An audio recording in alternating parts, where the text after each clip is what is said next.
A majority of users today get their power from the macrogrid.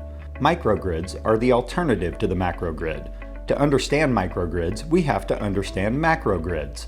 The macrogrid is usually referred to as the utility. It has several components. The first component is the extra high voltage section with generated power voltage transformed up to 275,000 volts.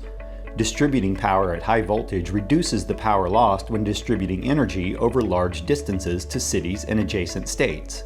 Transmission lines of the macrogrid are distributed across the U.S. The extra high voltage component of the macrogrid receives its AC power input from large decentralized power stations, including hydroelectrical power plants, nuclear power plants, or large fossil fuel power plants including coal and gas. The second component of the macrogrid is distribution to the high voltage section, which is nearer to the connected load but still distant enough to require higher voltages to reduce power losses.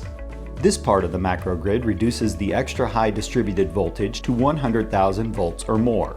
High voltage lines distribute power to localized rural and urban areas containing many towns and cities. This high voltage component also is fed by additional power suppliers including medium-sized fossil fuel power stations, surplus energy from industrial facilities, and other medium-sized power plants such as large diesel electric.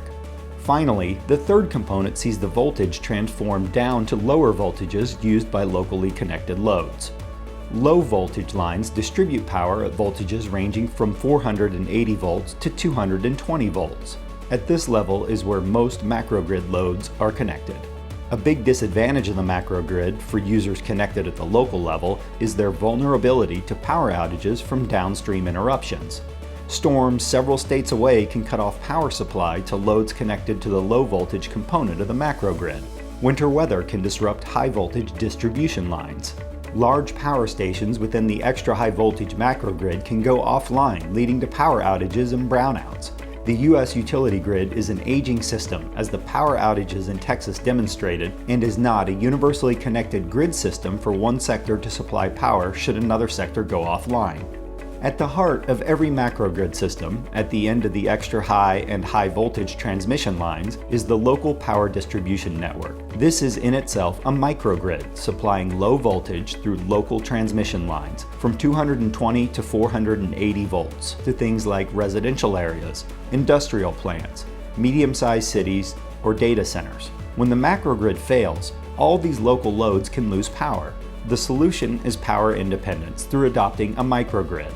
The U.S. Department of Energy defined a microgrid as a group of interconnected loads and distributed energy resources, or DER, within clearly defined electrical boundaries that act as a single controllable entity with respect to the macrogrid.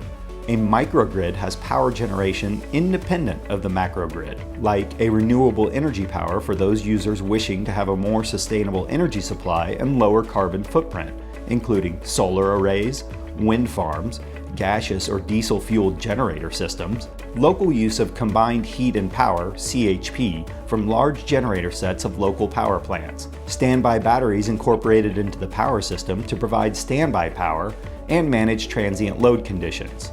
Coordinated microgrid power is then connected to a local low-voltage distribution network, with the local network supplying power to loads such as data centers, factories and industrial areas, smart cities, and residential areas.